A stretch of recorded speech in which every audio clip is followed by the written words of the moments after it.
is irrelevant, the n number increases, right? Number of operations performed will remain at 4. Alright? Okay? But if you take a look at algorithm B, the more number you add, you can see it skew very high up, very fast it goes up. Alright? The complexity goes up very high. Okay? Number of operations you have to perform will go very high. Alright? Now, but algorithm B is not so bad. Okay? So, which algorithm you would choose? C, isn't it? Now, why you think? Because it doesn't matter. Whatever input I add in, the time taken, or the operation we perform will be the same. Right? Okay? Alright. So now, when we express the efficiency, alright, we don't simply count and leave the value 2n plus 1, whatever. Alright? What we do is that we express in terms of big O notation. Alright? Big O notation. Okay. Are you guys ready? I see a lot of checking.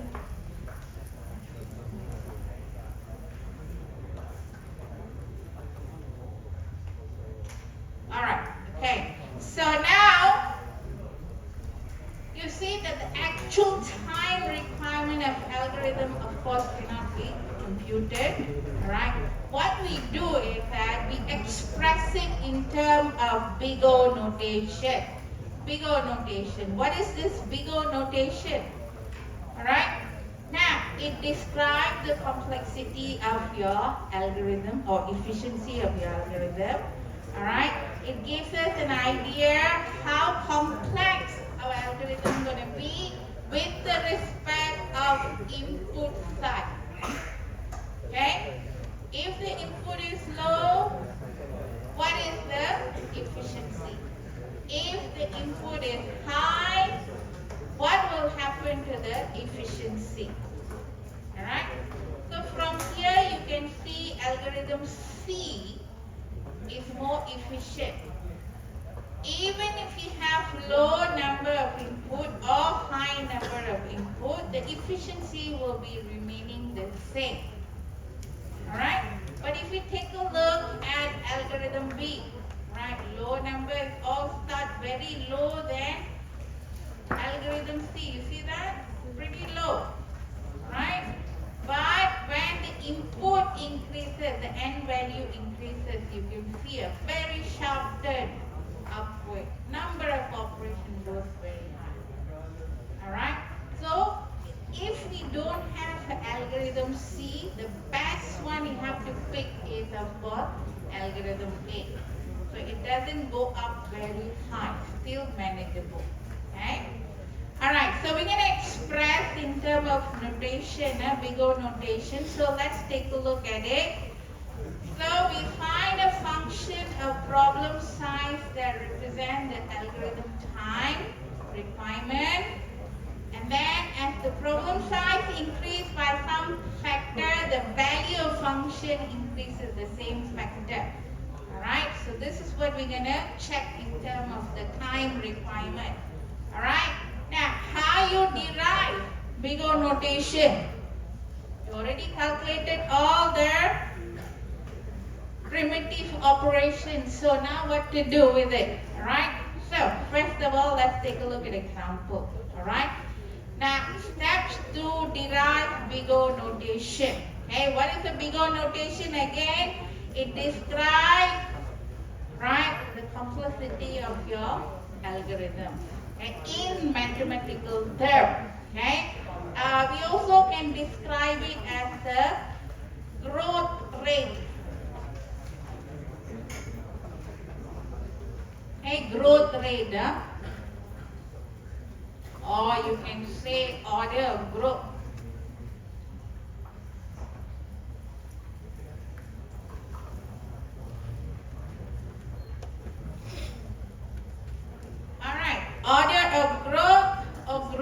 rate. Okay? What is this? Growth rate. Alright? What is order of growth or growth rate?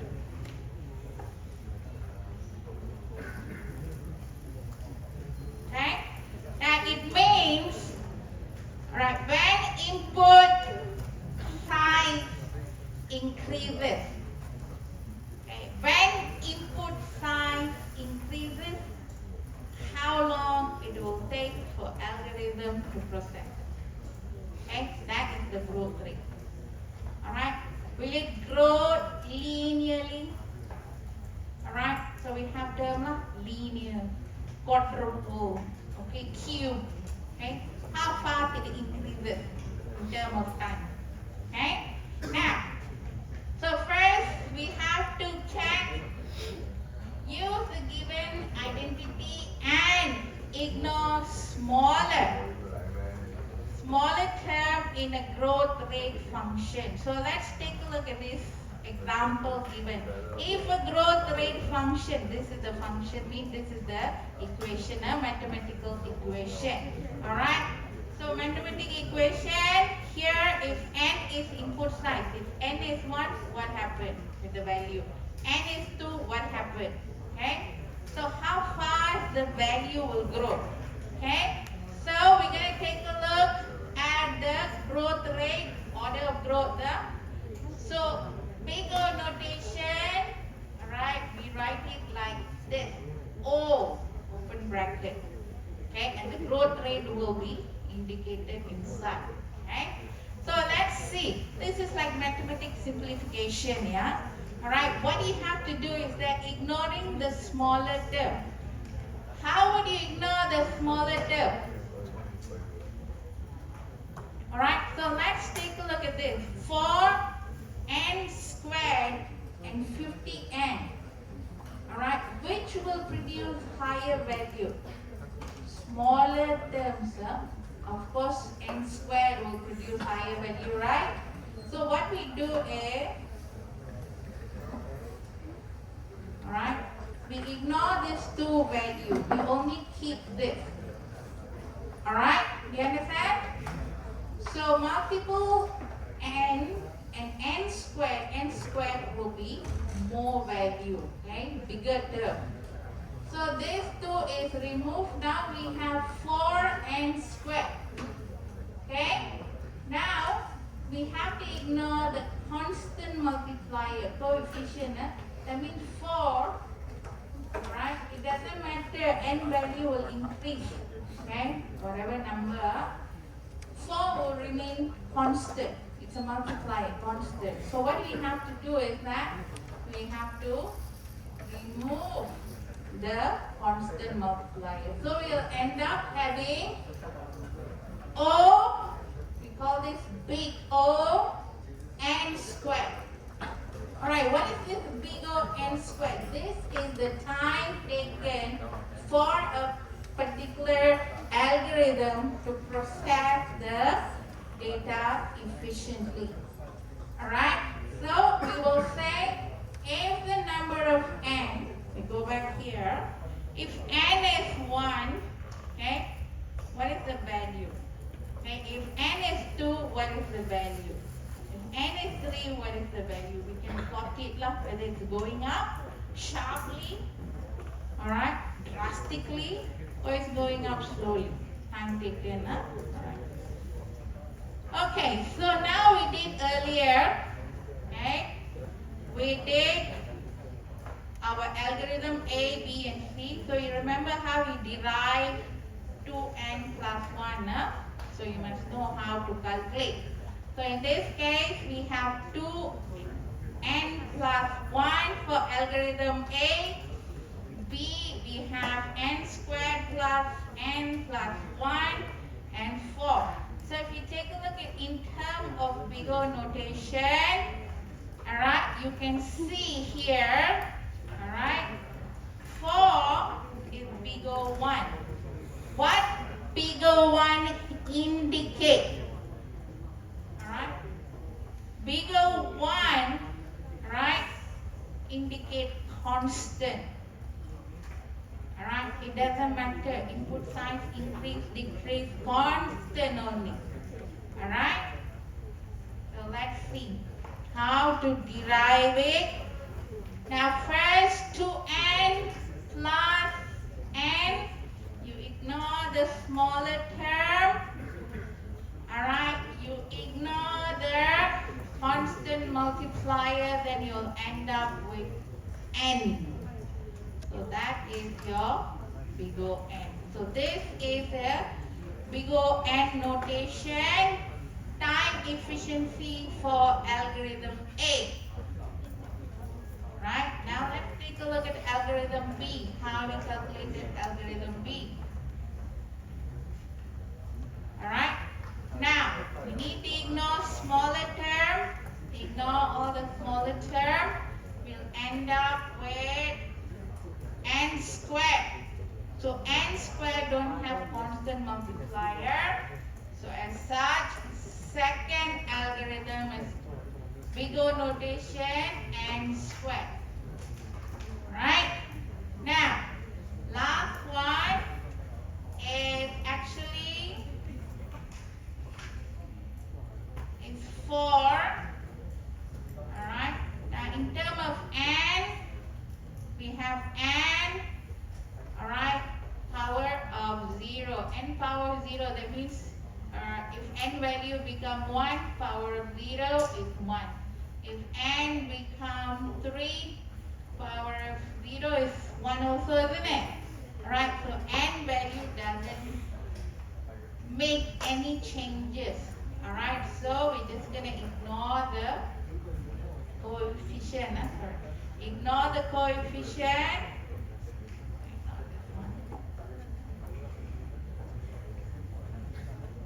Alright, so what we have is 1, which is the n value. Alright, so we have big O 1. Alright, so this is constant. It doesn't matter how many is or how much is the n value. Okay? The operation you're going to perform is just one, constant. Okay? Alright, so this is how we read it. We go n. Alright, so you understood this? Okay? Now the most important thing you need to understand is that if an algorithm is given, how do you calculate the algorithm, how you derive the big O notation. Now remember earlier I told you about there are a few types of functions available. Right? Constant. Alright? Constant. You will have logarithm. Okay? Now example of this will be something like dictionary. Okay, when you search, okay, when you do searching a word in dictionary, do you search the entire dictionary for a word, or you search from the alphabet the word start with, right? So basically you don't search half of the dictionary, right? So that's why we call it as a log 2n. Okay, so please go through all these functions. Alright, now the most important thing I want to indicate is the time taken. Alright, now see the time to process 1 million items by algorithm of various order. Alright, 1 million operation per second. So take a look at the time spent. Alright, so you see there. Alright, we are talking about 1 million items with 1 million operation per second.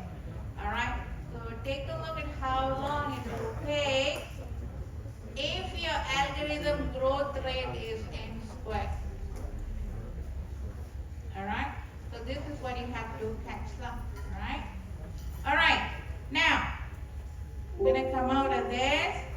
We'll come back to this later on, okay? Once we finish the important part, I'll come back to this. Anyhow, please. Yeah, let me just go through this. All right, exercise. All right, now, what is the big O notation for this? It says N. Big O N. Why is the big O N? All right, let's calculate. Ready? All right. What is this? What is this? Assignment. How much is it? How much meaning how many times you do it? One time or n time? One time. Okay? What is this? Assignment? Right? Assignment got one. But how many times you're going to add? It all depends the n value, correct? Okay? So how many times? So here assignment you'll have one time. Right? Then you have to do addition, isn't it? Addition you have to do n time. Right? Okay?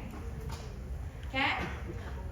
Now, so if you were to take a look at it, here you return n time. So all this plus. Alright? So 1 plus 1 plus n plus n. What do you get? What do you get? 2 plus 2 n. Is that correct? So you can see smaller term, drop it, constant multiplier, drop it, then you have n. So that is big O notation. Alright, Ken?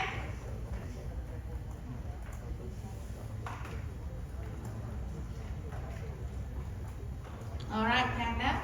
Now this is another example, time taken. Okay, let me just quickly go through this. Now, you will see something new here. Now, arriving at a party, you shake hands with each person there. How many times you shake hands? How many persons are there? 10 persons, 10 times. 20 persons, 20 times. One person, one time only. So it's a big O N. Alright, now here, each person in the room shakes hands with everyone else. Okay? So how is this? If you have 2 persons, I shake his hand, he shakes my hand. Correct? If I have double of it, it's always double, isn't it? Alright? So that will be n squared. Now here, what is this? Wow, just now you said only n, now we have h. What is this? You slide down the banister. Like, a slides kind of thing up. Okay?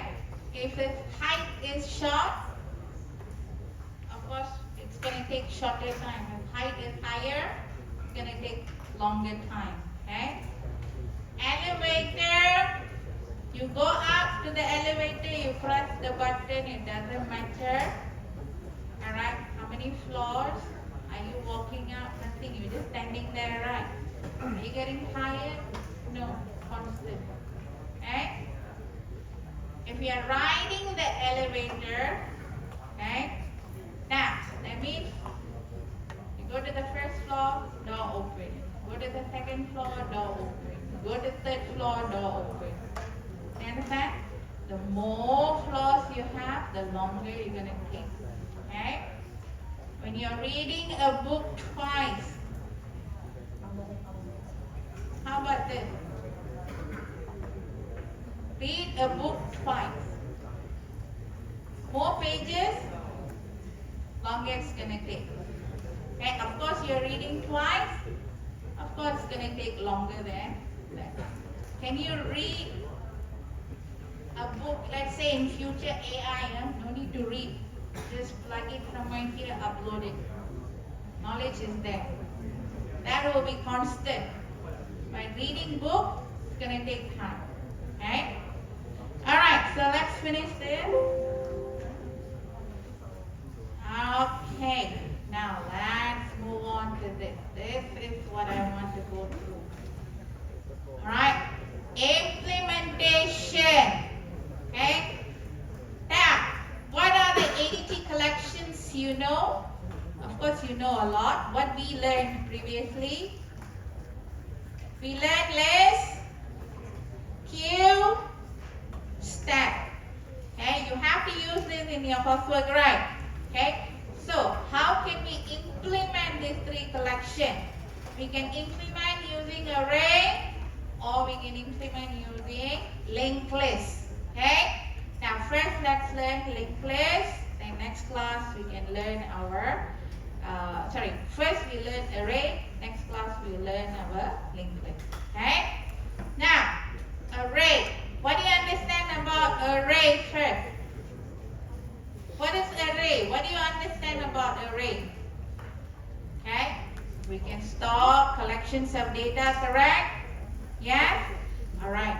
Do we have index to indicate the address? Yes? Alright. What is the maximum space? Minimum? Can we set it? Yes? Alright. How we access the data in your array? Alright, do you know your two-dimensional array? How to set up the two-dimensional array and so forth? Yeah? Okay, so now let's move on. Okay? Now, implementation. Okay, you need to know the implementation. You have to implement in your coursework. You must know your strength and weakness. Your tutor will ask you during presentation, why did you select list? Alright? So you must be able to explain. Right? This is the strength. And because of the weakness of this collection, I've selected this. Okay? So you must know. Right? And of course, the efficiency of the implementation. Alright? We are learning algorithm, of course, we have to know the efficiency as well. Okay? So these are the three things you need to know. Okay? First, ADT specification.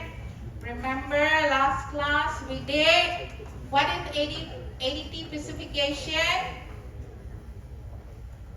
Specify. Alright, a set of data. Okay, describe the characteristic of data and also a set of operation. So practical classes, you should have finished your practical 3, is it?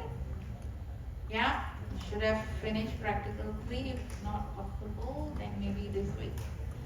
Alright, so we describe, we specify what are the data type and what are the operation. After that, we implement.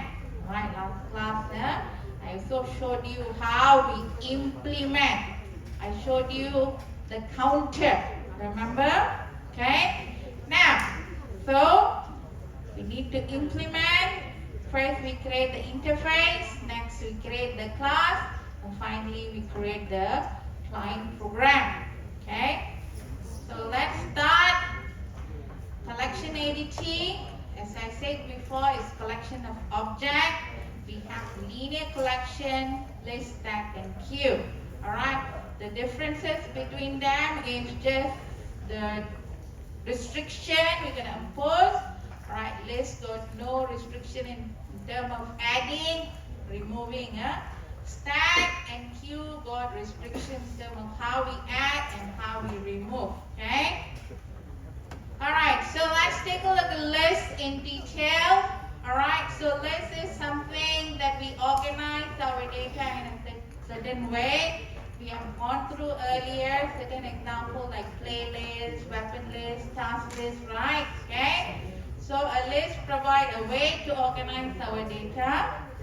Alright, now basic operation we have is add, remove, replace, get entry, count, and also check whether our list is empty or full. Alright, So let's take a look at the sample. Okay, this is our ADT list specification. All right, I have title, description. These are operation, and these are the characteristic data type. Okay, so I have data types here as well. All right, so you understand this? Yeah, specify, specification. What add? What is an add operation? To add new entry to the end of the list. Okay, now let's go back here. Okay, so let's take a look at this. To write the ADT specification, you have to make sure you focus on what the operations are and what operations do, not how they will do it. Okay? There's no implementation, there's no how.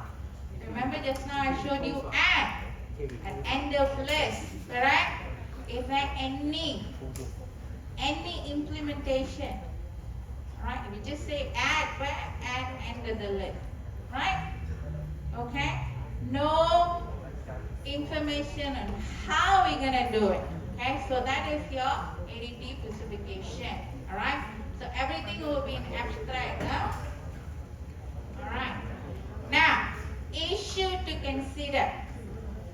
Say you want to add, for example, an add operation. You want to add. Can I add in list? Can I add in the front? List can, list can, no restriction. List, can I add in front? Can I add in between? Can I add at the end? All three ways I should able to. Now, if I want to add in front in the array, okay, for example, array.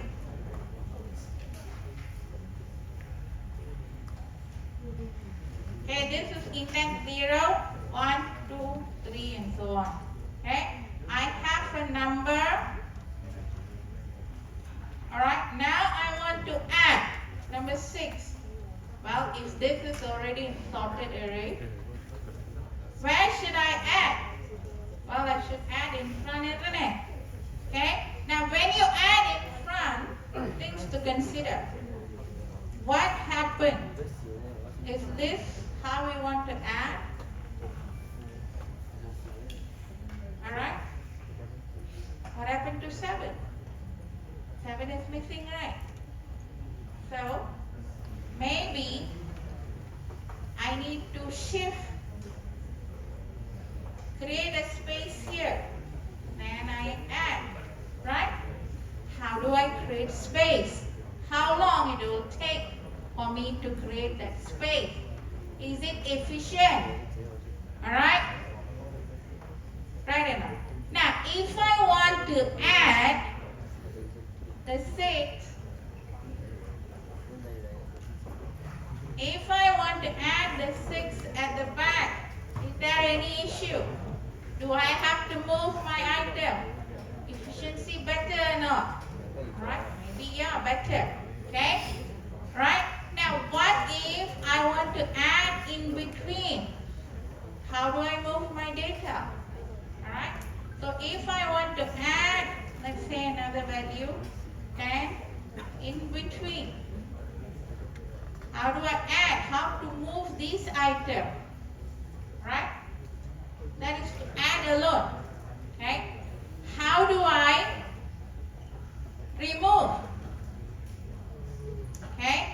When I remove 10, what happened to this space? Okay? What happened to the space?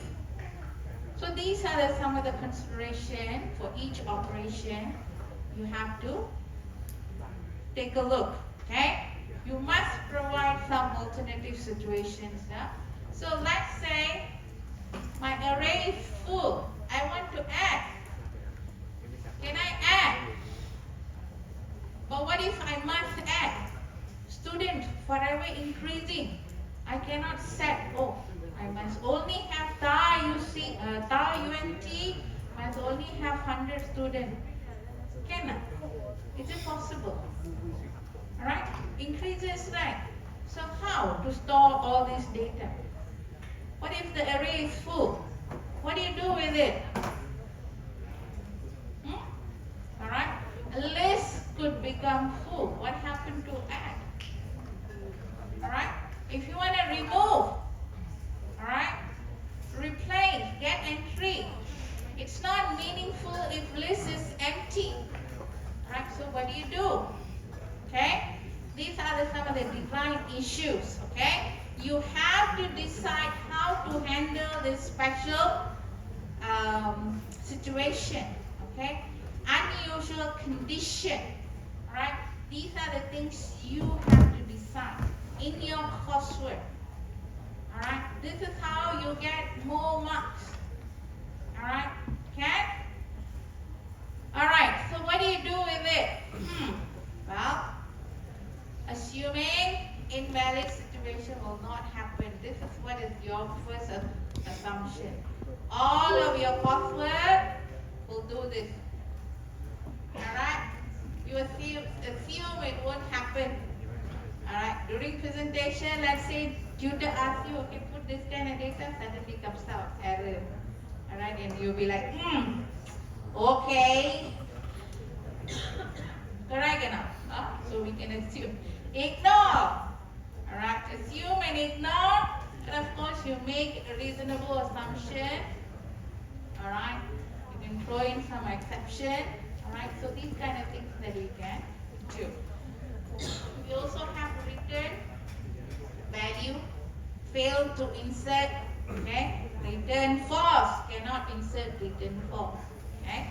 So those kind of things you have to add in. Okay? Alright. So now this is for your ADT specification. That's why we have precondition, post-condition. Next, we want to implement. Alright? How do we implement? We start with our interface. So let's take a look at the interface. Alright. Okay, so this is the interface. This is the ADT specification. I said here I have add. Okay. Okay, add. I have two adds. Do you know the difference between these two? One is add enter the list, one to add at the position. Okay? So let's take a look at our interface. Okay? We have add into a position which two different parameters. We have remove, we have clear. Now as you can see, is there any implementation here? Any implementation? Okay? Anything here? It's just a description only. Okay? Here you have the operation. Okay? Now interface works like this. Alright? You go to coffee shop, for example. Okay? And you order a coffee. Alright? You order coffee to the barista, the person who makes the coffee, or the person standing on the cashier that's standing in front.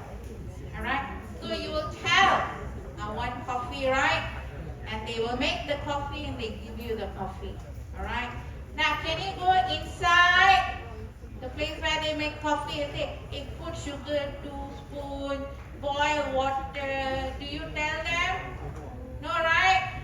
You're just going to say coffee to the front counter person. Correct? So the front counter person is like the interface. Who provide the communication, alright, between the customer and to the the break stuff here at the back. Okay? Now, next. Okay, so understand that all methods are abstract methods. There's no implementation. Okay? Now, next.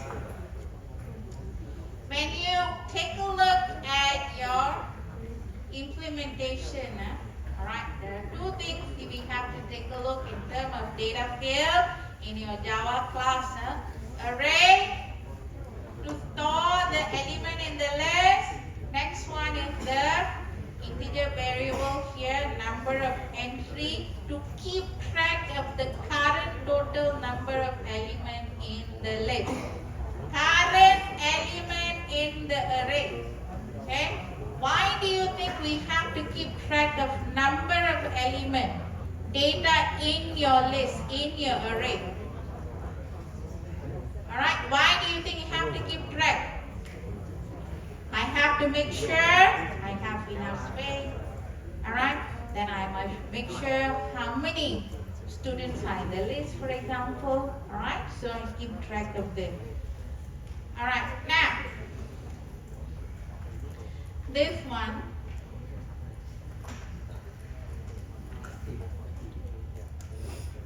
Now, can you see the T here?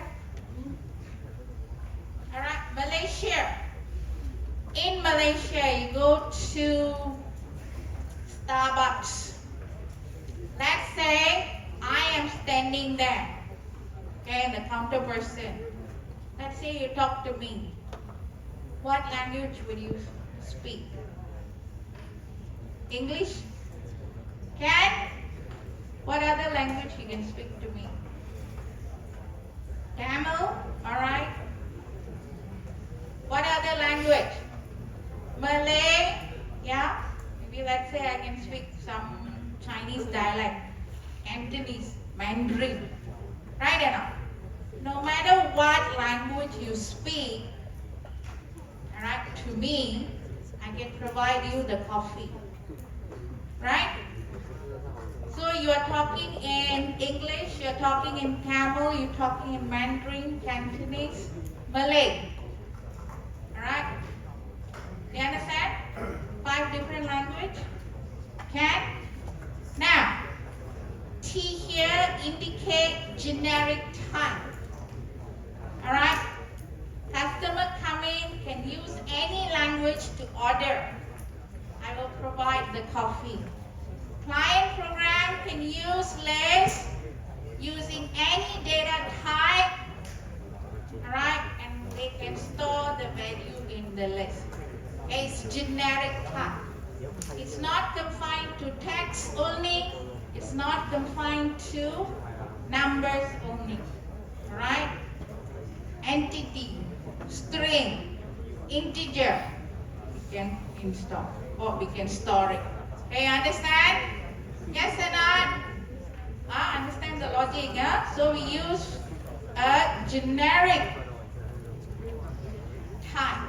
Okay, we use the generic type. Okay, now we use identifier called T, alright, to indicate any type of data used by client, we can store it. Okay. Now, next. Okay, this one I just explained to you. We don't have to just use to store strings. You can use a different data type also. So for that, we have to use T. Okay. Now, we also have to take a look at core and utility operation. Add is the core operation. Okay? Add is the core. Alright? I have a list. Add a new item. Alright? So this is a list of fruits. Alright? Assign new value at the end. That means I need to assign it at index 4. Okay? If I assign it at index 4, my length will increase. Alright? Increment in terms of the length. Alright? Is there any operation, additional operation? I I don't do, okay? Now, if I want to add at a position, let's say if I want to add Clara as her,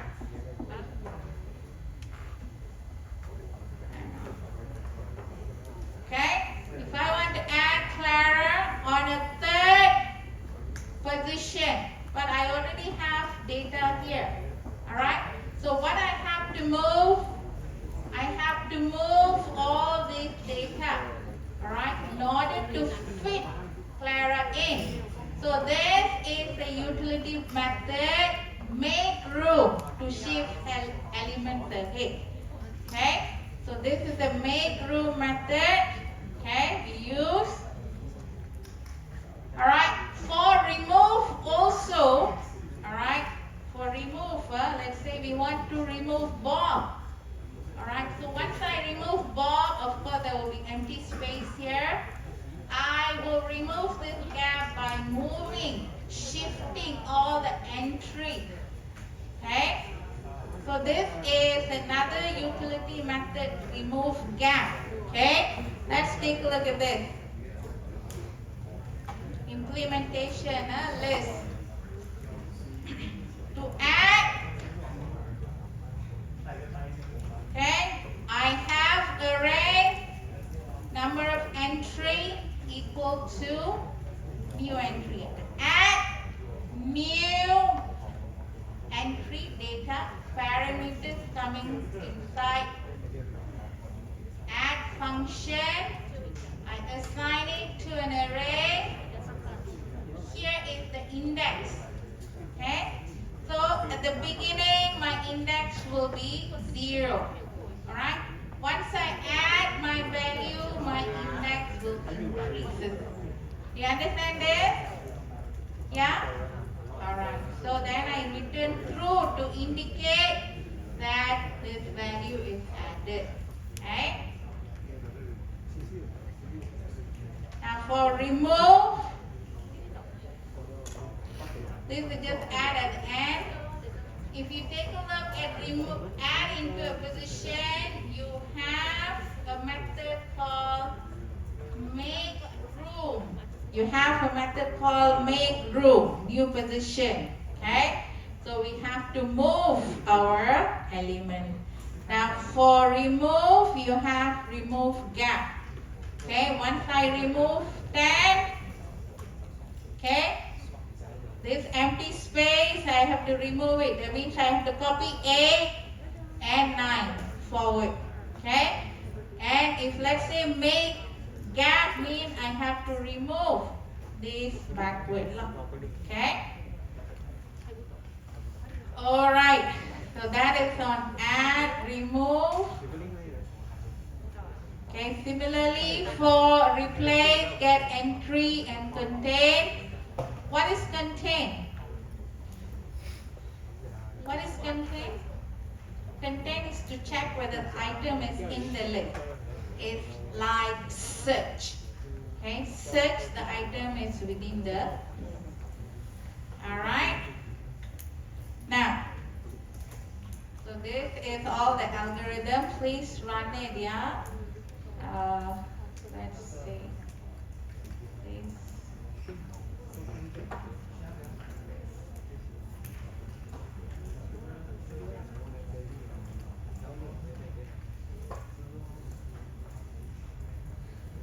Now this one using stack, okay? So once we go through stack, I'll check on that. All right, now problem. One of the problem, in fact, I told you earlier itself, problem is, what if the array is full? What if the array is full? What would you do? Array full, no space to add. Cannot use the system anymore, throw it away. Is it? What would you do if your notebook space is finished? Buy a new one. I'm gonna get a new one now. Yeah, actually, it's going to be that cheap. Get a new one, huh? Right? I remember our time, my time, not. Laptop are pretty expensive. Okay, those who are having laptop is really super filthy rich. Okay, but now, isn't it? 1,000 something we can get, right? All right. Now, what we can do first, you set the size very big. All right. When you set the size very big, of course, it's going to take a lot of resources. Okay. Right. Or you can dynamically increase the size when it's required. Okay. When it's required. Okay. So let's say this room, a lot of students. All right. When suddenly there's 2 more students coming in, I just add the chairs, isn't it? Only when there is a new student. All right. So what we do is that we increase the size dynamically. Okay. So we manipulate. All right. Our existing add function so we can increase the size. So we check, is array full? This is one of the utility methods. If array full, then we double the array. Okay? If array reaches capacity, we go and double it. Okay? The process of doubling it. Okay? How do you double? All these kind of methods you must implement in your coursework. Alright? How would you double your array? Okay? You take your original array, you copy it somewhere, right? You copy it somewhere, and you double the array, and then you recopy back. Okay? You take, let's say, this is my data, put it elsewhere first, I increase the size, double the size, bring this back again. Alright? So that's how it works. Okay? This is the code for it. You have my array. Initialize the size earlier itself. Then you have all array equal to my array. You see that? You're copying it into a whole array. Whole array is actually the new one. Alright? Then you increase your original, my array, you double it, double the size to find the length. Alright, so once you increase the size, you copy back. See that? We copy the value back. Alright, simple as that. Okay? So this is how you increase. So how are we going to implement inside? Okay? How are you going to implement? So I have array. So you go here, alright, in the event, hey, I need to check if my array is full. So I check if my array is full. Alright, I have to check if my array is full or not. Alright, if my array is full. Okay, quote down. Alright, if it's full, what I have to do? Double array. So I have to change this. Alright, partial quote now. So if array is full, if it's true, double it. If it's not, you do the normal stuff. You add. Okay? Only if it's full, you double it. Otherwise, you just continue doing the normal adding. Alright? So you can see, what is this? You have to implement the method. Alright? So we have to create this method. Alright? How to create this method?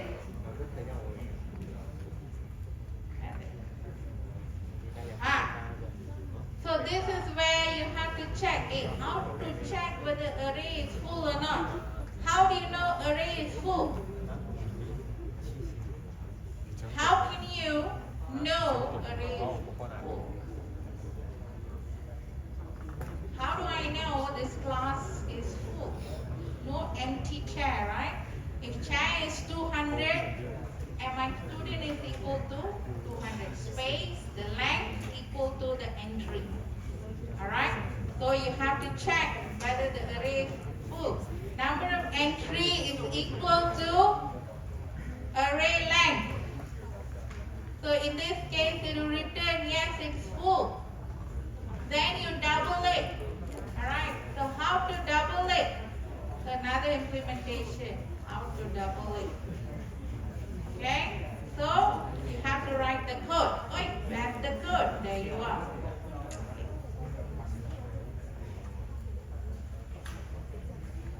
Okay? Okay? So this is where you expand. Alright? Your add function. Alright? You have to call them. You have to declare it within the add. Okay? So this will be your private method. Okay? Now, pros and cons. Okay, let's take 5 minutes after this, okay?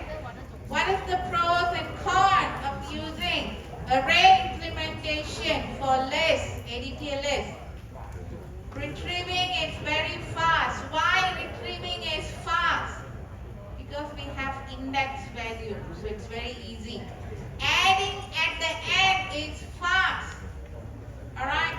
We don't have to do any shifting and removing. Okay? Adding and removing is the problem because we need to shift element. Shift element means computational resources increases. Okay, you need to use memory space to shift and copy and paste them, so requires memory space. That is weakness. When you want to increase the size, again, we have to copy the element to another array and copy back. Also is a problem. Alright? Now, so please go through this, yeah? Alright, important thing. What is a list? What is a list specification? How to write your specification, how to write your interface, how to implement. I said it's array implementation.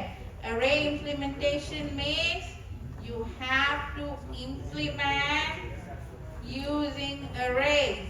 Okay, using array. Alright, using array means you use index to reference to your element. So we use index. So how we indicate the index? By maintaining a variable called number of entries. Okay? This is array. You have to give in the capacity value. Alright? And this array will have a generic T. Alright? Generic T means it's a user defined. Alright? Can? No problem? Alright, so that is for your list. Okay, we come back. Then we will continue with our